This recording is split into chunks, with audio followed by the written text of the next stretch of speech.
ये देखो हाथ, ये इंपॉर्टेंट है दोस्त, इनकी वैल्यू करना पड़ेगी, ठीक है। इनकी वैल्यू जब तक नहीं करेंगे ना, वतन में बहुत बड़ी बड़ी बोल बच्चन कर लो, वतन में तरक्की तब तक नहीं होगी साला, जब तक हम इनकी किसानों की वैल्यू नहीं करेंगे। जय हिंद। सबकी दुकानें खत्म हो गई हो तो अब बात कर लें किसानों के ऊपर। किसान और फौजी, हिंदू मुस्लिम, ये तीन बड़े मुद्दे हैं भारत में, है ना। वही वाली होता है, नेगेटिव से अच्छा पॉजिटिव तरफ देखते हैं। सॉल्यूशन क्या है? सब पॉलिटिकल पार्टीज खेल रही हैं।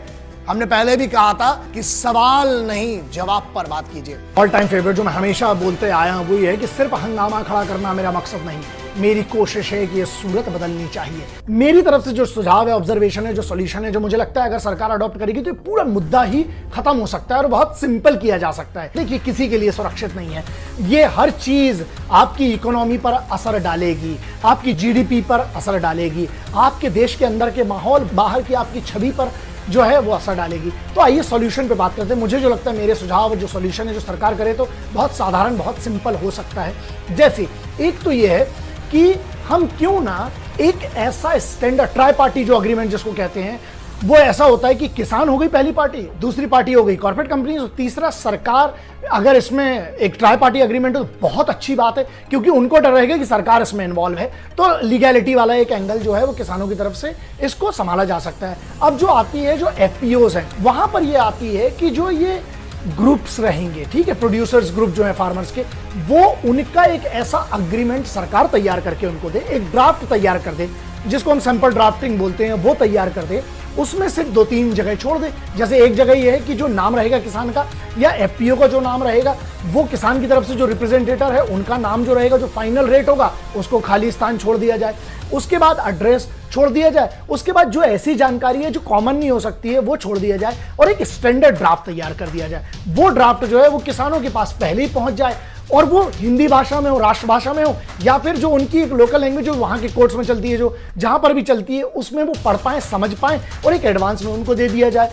और उसके बाद वो ये करें कि अग्री करें, डिसअग्री करें, वो बात किसान के ऊपर है, पहला ये है। लेकिन सरकार के इन्वॉल्व होने से ये, अगर सरकार चाहे ले कि सुप्रीम कोर्ट के रिटायर्ड जज साहिबान जो हैं उनके थ्रू, या बहुत सारे ऐसे फर्म्स हैं उनके थ्रू आप हायर कर सकते हैं, या फिर आज सरकार के पास इतना सरकार का ही सिस्टम है, उसमें से एक ड्राफ्टिंग तैयार करवा ली जाए कि ये ऐसा एक्ट में रहेगा, और उसमें जिम्मेदारी तय करना बहुत जरूरी है। मान लीजिए जो ये लोग कॉर्पोरेट कंपनीज, अगर जो शर्तें हैं, जो एक प्रॉपर स्टैंडर्ड पूरे देश के लिए होना चाहिए, और अगर उसमें गलतियां करते हैं तो इनके ऊपर 420 का मुकदमा चलना चाहिए, जो संबंधित कॉर्पोरेट लॉज हैं वो चलना चाहिए, और उसमें यह चीज क्लियर हो कि इनका लाइसेंस तक कैंसिल होना चाहिए। अगर ये इनमें दहशत होगी ना, तो जब दहशत होती है, ध्यान रखिएगा, डर से डिसिप्लिन आता है। जब दहशत होगी तो बाकायदा अच्छे से कायदे के साथ चीजें कॉर्पोरेट कंपनीज भी करेंगे, क्योंकि उनको भी उसमें लिखा जाना चाहिए कि अगर आप इसमें फोर्जरी और फ्रॉड में माने जाते हैं तो आपका लाइसेंस कैंसिल हो। मेरा एक सुझाव यह है कि हम क्यों नहीं एक सेंट्रलाइज्ड डेटा सेंटर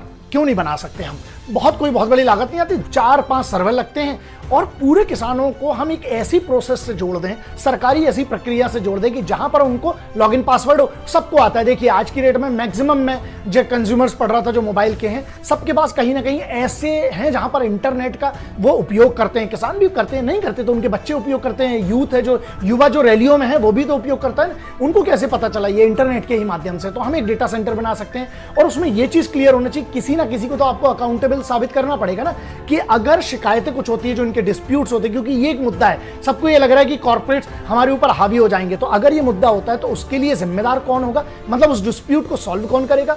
और अगर उसकी टाइम लिमिट होगी, जैसे 30 दिन हो गए, 45 दिन हो गए, अगर इससे बाहर होता है तो जो भी लोग इसके इंचार्ज थे उनकी जिम्मेदारी क्या होगी। अगर नहीं करेंगे तो क्या उनके ऊपर भी कोई जुर्माना लगेगा, या क्या उनको पनिशमेंट मिलना चाहिए। तो जो भी इसका जिम्मेदार हो इस डेटा सेंटर का, या इन डिस्प्यूट्स को सॉल्व करने का, अकाउंटेबल आपको करना पड़ेगा। और जैसे ही आप करेंगे, इसको डेटा सेंटर सेंट्रलाइज बना देते हैं, अपना जो भी डिटेल है किसान उसमें चेक कर सकते हैं, और बहुत आसान हो सकता है। और डिजिटल इंडिया के लिए इससे बेहतर क्या हो सकता है? FPO, farmer producer organisation. मेरे भाइयों, आप लोगों को यह समझना बहुत जरूरी है कि आप अगर अकेले हैं, मान लीजिए, ठीक है, अगर एक किसान है तो उसको कोई कॉर्पोरेट कंपनी या कोई बहुत बड़ी ऑर्गेनाइजेशन बेवकूफ बना सकती है। लेकिन जब ये मुट्ठी बन जाती है, मतलब जो एफपीओज है ना, फार्मर प्रोड्यूसर ऑर्गेनाइजेशन, जब ये एक समिति का रूप ले लेती है, जब एक संगठन का रूप ले लेती है, और आप, सरकार कह रही है कि 10,000 वो तैयार करेगी, हम ये कहते हैं आप अपने स्तर पर, बहुत सिंपल है, जैसे कॉर्पोरेटिव सोसाइटीज होती हैं, जैसे सोसाइटी एक्ट होता है, बहुत सारा साधारण सा है। सोसाइटीज एक्ट के अंतर्गत आप अगर 1100 किसानों की जैसा बनना है, 1100 किसानों की एक समिति, मतलब 4-5-6 गांव के मिल जाते हैं। अगर मान लीजिए अगर आप 1100 किसान भी अगर मिलते हैं एक एफपीओ में, आप ज्यादा जितने जोड़ सकते हैं जोड़े, बहुत अच्छी बात है। तो किसकी दम होगी? कौन सा कॉर्पोरेट हाउस है, कौन सा बड़ा ग्रुप है, कौन सी बड़ी कंपनी जिसकी दम होगी? 1100 अगर हम बोलते हैं छोटे किसान की कैटेगरी में भी आते हैं, 2 हेक्टेयर जमीन है, मतलब कितना हो गया? 2200 हेक्टेयर जमीन, मतलब एक आप है तो 2 एकड़ आपकी कीमत है, आपकी मेहनत है, आपकी जो वहां पर वैल्यू है। और जब 1100 मिलते हैं अगर, तो कितनी हो गई? 2200 हेक्टेयर। 2200 हेक्टेयर जमीन का एक समिति है, कितनी बड़ी आपकी ताकत है। उनको आपकी जरूरत है, याद रखिएगा। कॉर्पोरेट्स को इकट्ठा माल चाहिए, उनको बड़े बड़े जो कंपनीज है उनको इकट्ठा माल चाहिए। अगर आप संगठित होते हैं, संगठन में बहुत बड़ी ताकत है, आप समिति एफपीओस पर काम करिए, इस पर रिसर्च करना बहुत जरूरी है। और हाँ, यहां पर बात आती है कि जब आप इकट्ठे हो जाते हैं कॉर्पोरेट्स, अगर उसके बाद भी कोई वो गड़बड़ करते हैं तो आप सरकार, राज्य सरकार की समिति एक्ट में या एफपीओस में जो है, आप एफपीओस के बारे में पढ़ें, उसमें आप रजिस्टर्ड है, तो कहीं ना कहीं आप उस सिस्टम का एक बहुत स्ट्रांग हिस्सा बनते हैं। फिर आप अकेले नहीं, अब बहुत सारे। अब यहां बात आती है, मान लीजिए इसके बाद भी किसी भी एफपीओ से दगा करती है कोई भी बड़ा कॉर्पोरेट हाउस है और कोई भी बड़ी से बड़ी कंपनी है, मैं आपको ये जुबान देता हूं, आज तक तो निभाई और आगे भी निभाऊंगा। मैं अपने किसान भाइयों को ये जुबान देता हूं कि आपका कोई भी एफपीओ है, आप जब बनाते हैं, एक समिति बनाते हैं, एक संगठन बनाते हैं, और अगर उसके बाद कोई भी बड़ी से बड़ी कंपनी है, बड़े से बड़ा वकील है, आने दो, मैं आपकी तरफ से लड़ूंगा, मैं आपके साथ खड़ा रहूंगा, ये मेरा वादा है। मैं किसी और की गारंटी नहीं लेता, मैं सरकार की गारंटी नहीं ले सकता हूं, मैं किसी की गारंटी नहीं। ये मैंने जिंदगी से सीखा है कि मैं अपनी खुद की जुबान की, खुद के चरित्र की, खुद की मेहनत की और खुद का जो कोशिश है मेरी, मैं आपके साथ खड़ा रहूंगा। देखते हैं आने दो कितना बड़ा वकील क्या है। ध्यान रखिएगा, अगर 1100 की समिति है, मतलब है आपका एक खुद का एक साम्राज्य है। होने तो उनका बहुत बड़ा साम्राज्य, आपके पास हल है जिससे आप जोतते हो, तो किसान जो है ना, अपनी पगड़ी वाली बात आ जाएगी। और जब पगड़ी की बात आएगी, मैं आपके साथ खड़ा रहूंगा, यह जुबान दे सकता हूं, इतना आज की डेट में जुबान दे सकता हूं। और अभी तक तो वादे नहीं तोड़े हैं, कोशिश पूरी करूंगा कि आपका साथ, अगर ऐसी कोई लड़ाई छिड़ती है, कानूनी लड़ाई, मैं आपका साथ जरूर दूंगा। ये तो किसानों की बात आ गई। अब आते हैं उन लोगों पर जिनका मैं हमेशा से फैन रहा हूं, यूथ जो है, युवा है। आज इतना बड़ा आपने माहौल कर दिया, इतना बड़ा एक आंदोलन खड़ा हो गया है। तो मैं ये कहता हूं कि जो लोग ये कह रहे हैं ना, आपके विरोध में जो बात करते हैं, नहीं, आप अगर हक की बात करते हैं और संविधान के दायरे में आप बात करते हैं, कोई दंगा नहीं करते हैं, आपको पूरा हक है, अधिकार है अपनी आवाज उठाने का। बदलाव बहुत जरूरी है। अगर देखिए बदलाव होगा, और बदलाव के दोनों पक्ष होते हैं, एक पक्ष अग्री करता है, एक नहीं करता है, हमें तो इसके सॉल्यूशन पे काम करना है। अब मैं यूथ को एक बात बोलना चाहता हूं, एफपीओस के बारे में पूरी जानकारी हासिल कीजिए। बहुत बड़ा आपके पास एक अस्त्र है, शस्त्र है आपके पास, वो मोबाइल जो है, इंटरनेट का माध्यम है। आप पूरे एफपीओस की जानकारी करिए। आप अपने पिताजी को, आपके जो भी आपके घर के बुजुर्ग हैं, जो किसान भाई हैं, जो आपके परिवार के हैं, आपके दोस्त हैं, आप नहीं भी करते हैं, आपके जो दोस्त हैं, उनके लिए आप डेटा इकट्ठा कर सकते हैं। आप ये बता सकते हैं जिस भी कंपनी से आप कॉन्ट्रैक्ट कर रहे हैं उसकी पूरी जानकारी लीजिए। उसके बारे में आपको इंटरनेट पे उनका रजिस्ट्रेशन नंबर से लेके, डायरेक्टर से लेके, उनने कितने फ्रॉड किए हैं, अगर उनके ऊपर कोई केस है उसका पता चल सकता है। उनकी पूरी जानकारी आज की डेट में आपको भारत सरकार की वेबसाइट में मिल सकती है। बहुत सारी प्राइवेट एजेंसी है जिनकी आपको उनकी पूरी डिटेल मिल जाएगी, कंपनीज की मिल जाएगी, आरओसी को आप लिख सकते हैं, आप आरटीआई कर सकते हैं।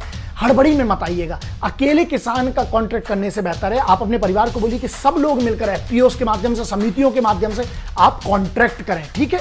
उसके बाद आप जो भी अथॉरिटी आपको वादा दे रही, कोई ना कोई तो वादा देने आएगा ना, जो कॉन्ट्रैक्ट करने आएगा, आप वीडियो जरूर बनाइएगा, क्योंकि आपका वो वीडियो एविडेंस होगा। आपके जो भी डाउट है, जो भी कंपनी का रिप्रेजेंटेटिव आता है, बनी बात है, वो बाद में मुकर सकता है कि हम तो एक एम्प्लॉय थे, नहीं, जो भी साइन करेगा कंपनी की तरफ से, वो अथॉरिटी होती है, लीगल अथॉरिटी होती है, वो भी जिम्मेदार होगा। और अगर कुछ गड़बड़ करे तो उसी को जेल जाना पड़ेगा। और जब आदमी के ऊपर फंदा कानून का टंगता है ना, तो वो सबके सच और सबको ले आता है। तो इसमें जो कंपनी होगी जो आपसे कॉन्ट्रैक्ट करेगी, उनकी रिसर्च करिए। आप युवा होने के नाते आपकी जिम्मेदारी है कि आप छोटा कॉन्ट्रैक्ट करिए, सलाह दीजिए कि 1, 2, 3 साल का करिए, ट्रायल बेसिस पे कीजिए, सक्सेसफुल होता है तो उसके लालच में मत आइएगा। अपनी बुद्धि का उपयोग करिएगा, अपनी पूरी रिसर्च करिएगा, हस्ताक्षर करने के पहले 1000 बार सोचिएगा, और फिर उसके बाद मेहनत करके अपना जो आपका हक है, हक छीनने मत दीजिएगा किसी को। देखिए यूथ जो है ना, आप चुनौतियां या जो भी इसमें प्रॉब्लम्स आ रही हैं, इसमें आप ये सोचिए कि इसमें एक बहुत बड़ी फील्ड है। ऐसा नहीं है, मिडिलमैन जो होता है ना, जिसको बिचौलिया या जिसको अड़तिया कहते हैं, वो हर सिस्टम की जरूरत है, हर सिस्टम में रहे हैं, आज से नहीं रहे, बहुत सालों पहले से रहे हैं। मतलब ये इसका इतिहास गवाह है यार। लेकिन जो आड़तियों के लिए, जो मिडिल मैन के लिए जो लोग गलत शब्दों का उपयोग करते हैं ना यार, मुझे लगता है क्यों कर रहे हो आप लोग। ये सिस्टम कैसा है? क्या किसी भी बिचौलिए ने, आड़तिये ने आपके सिर पे बंदूक रखी थी? क्या आप उनके ही थ्रू फसल बेचे?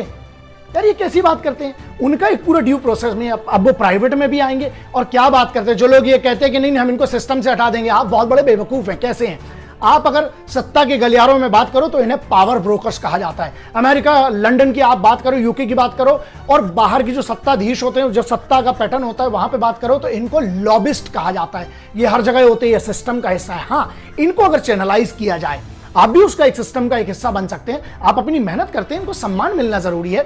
अगर इसकी लाइसेंसिंग प्रोसेस हो जाए कि जो भी मिडिल मैन होंगे, चाहे वो प्राइवेट वाले हों चाहे गवर्नमेंट वाले हों, अगर उनकी लाइसेंसिंग बहुत अच्छी हो जाए, आपके पास उनका भी डेटा हो जाए, तो आप समझिए इसको कितना अच्छा वॉल्यूम बनाया जा सकता है। तो ये सरकार के लिए एक इंपॉर्टेंट चीज है। और यूथ के लिए इसमें एक एंगल ये कि अगर आप किसान नहीं है और आप इसको इस फील्ड में एज आपको अगर एक लॉबिस्ट के तौर पर, अगर आपको एक कोई भी लीगल प्रोसेस, मतलब कानून के अंतर्गत अगर कोई काम करने का मौका मिलता है और आप अगर उसमें बिचौलिया, आप उसमें मीडिएटर बनते हैं, मिडिलमैन बनते हैं, तो ये भी एक अपॉर्चुनिटी आपके लिए। सिस्टम को समझिए, आप कैसे किसानों की मदद कर सकते हैं, उनका हक ना मारा जाए, और जो कंपनियां हैं उनके भी बेहतर से बेहतर, उनका जिसके लिए वो पैसा दे रहे हैं उनको प्रोडक्ट अच्छा मिले। बस ये 5-6 और बहुत इंपॉर्टेंट मेरे सॉल्यूशन है। मैंने इतना रिसर्च किया, जो भी पढ़ा था सरकार के लिए डायरेक्टली है, उसमें से ये है कि आप अपनी ताकत झोंक दीजिए, आप अपने एक एक कार्यकर्ता को झोंक दीजिए, आप उसको जमीनी स्तर पर, आपके चाहे वो सरपंच हो, चाहे आपके विधायक हो, चाहे आपके सांसद हो, चाहे आपके जो भी जिलाधिकारी हो, उनको आप देखिए। यहां पर पूरा मुद्दा जो है ना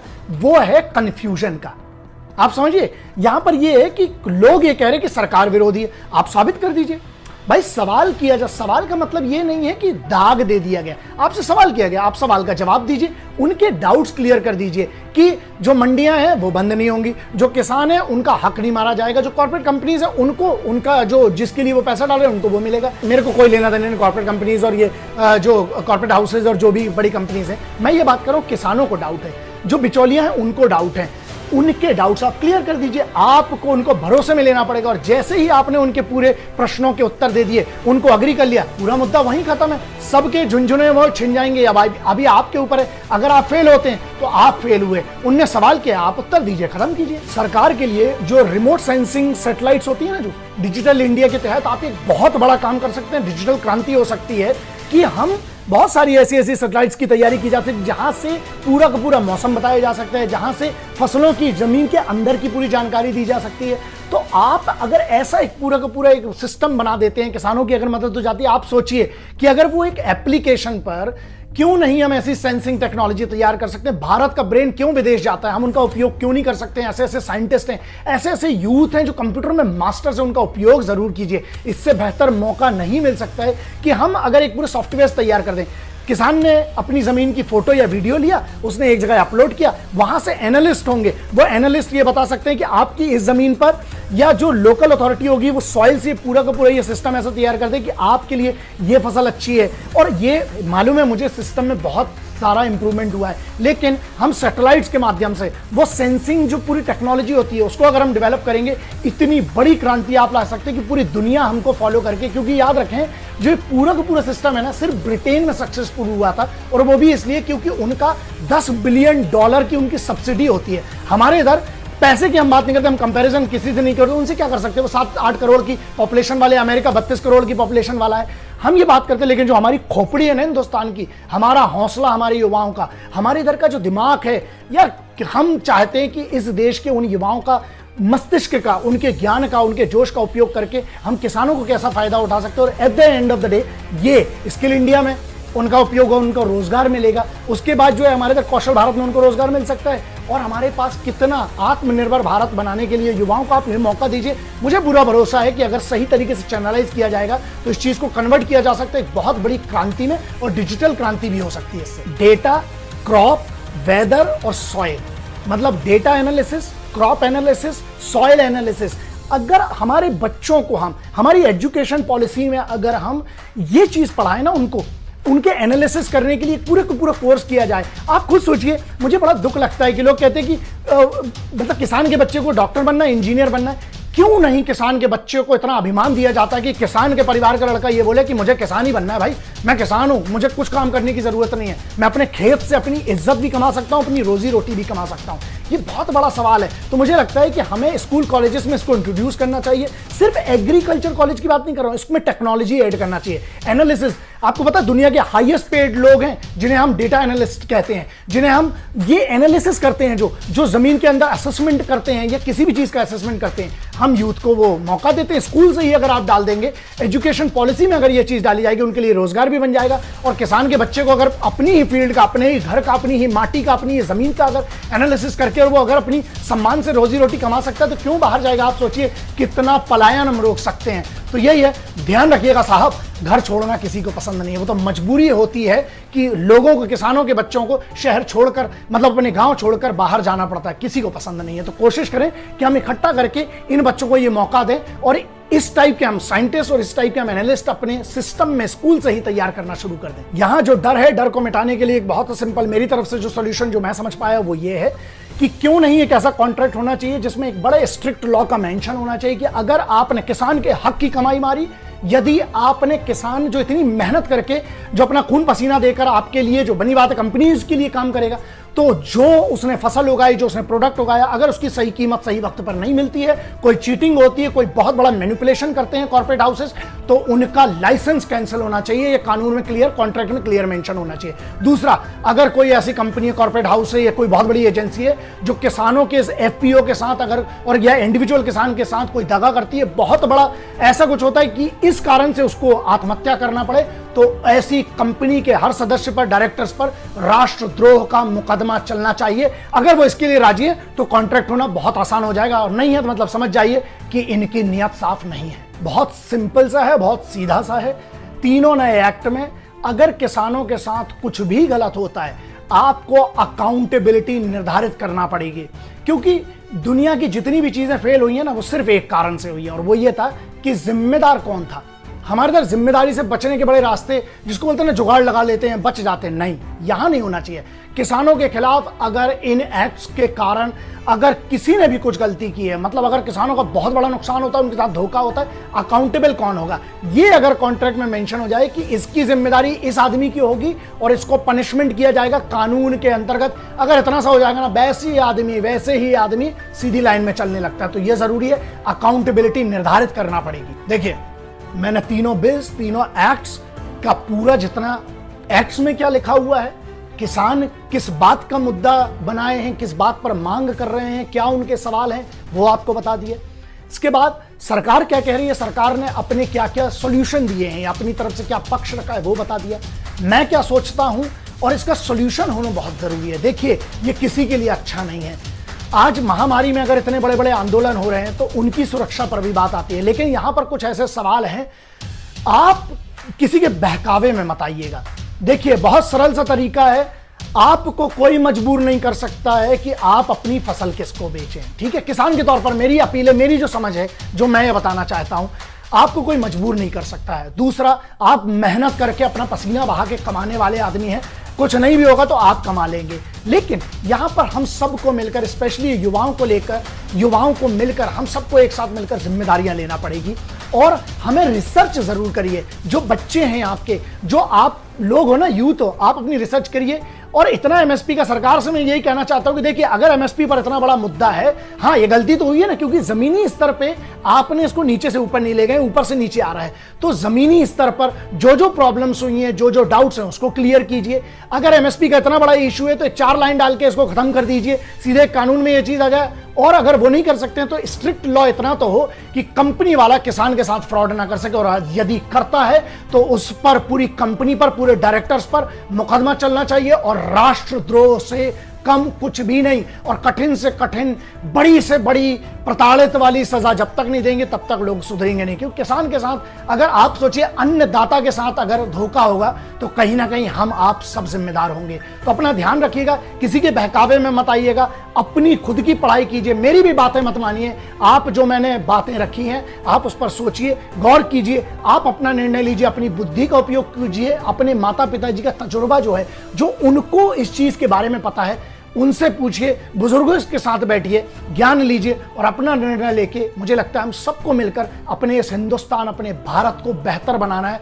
और जो भी लोग अफवाहें फैला रहे हैं उनके खिलाफ अगर कानून हो सके तो बहुत अच्छी बात है यार। आइए मिलकर कोशिश करते हैं। बहुत लंबा ये रहा, बहुत मैंने जितना मुझे जो कोशिश हुई मुझे लगा कि आपको ये बताना चाहिए। मर्जी आपकी है, अपनी बुद्धि का उपयोग करिए, अपने ताकत पर भरोसा रखिए। और यार किसान का तो वही है ना कि जमीन में सोचिए यार, सोना उगाता है, वो पुरानी है। मैं ये नहीं कह रहा हूं कि अपनी पगड़ी संभाल। जब मैं कहता हूं ना पगड़ी, मतलब अपना ज्ञान संभालो, किसी के बहकावे में नहीं आओ। तो वो 4 लाइनें आपको अगर रिलेट कर पाए तो ये है कि मिट्टी के संग मिट्टी होकर बीज बिछाने वाले, अपने खेतों में सोने की फसल उगाने वाले, अरे फसल पकी तो आ गए तो जिसे छीन के खाने वाले, पगड़ी धरती तेरी मां है और तू धरती दा लाल होए, पगड़ी संभाल जट्टा पगड़ी संभाल।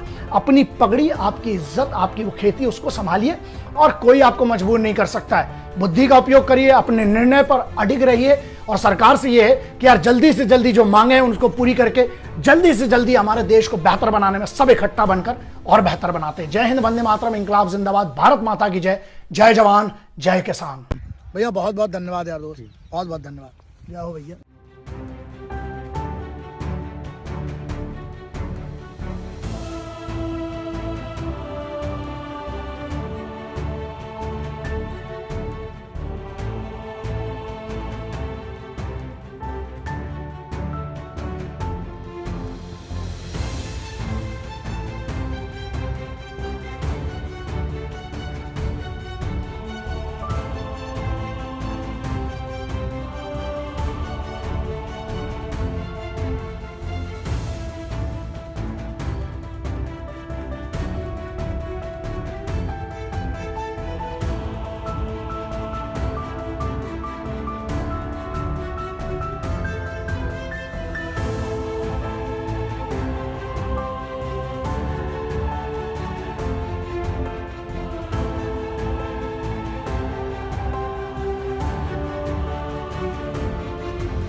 वंदे मातरम, इंकलाब जिंदाबाद, भारत माता की जय।